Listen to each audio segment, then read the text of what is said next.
नमस्कार मित्रांनो, आज आपण शेतामध्ये भाजला वल्ला हरभरा। पहिले आपण गेलो वावरामध्ये आणि भरलेला हरभरा जो असतो ना तो उपटून घेतला। पडल्यानंतर घेऊन आलो मोकळ्या मैदानात आणि मग आपण थोडंसं सुक्क गवत गोळा केलं।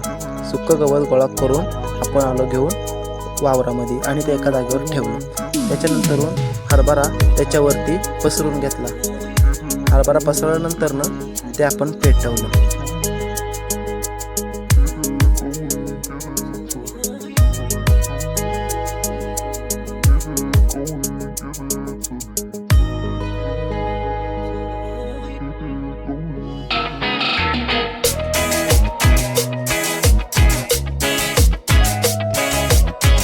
हे आता आपण विजवलं आहे।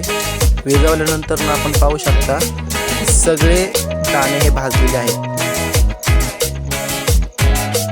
ते आपण पाहू शकता ते कसं भाजलं आणि तुम्हाला सोडूनही दाखवतो। हे पहा, हे असं आपण भाजून घेतलंय आणि हे आम्ही शेतामध्ये बनवले।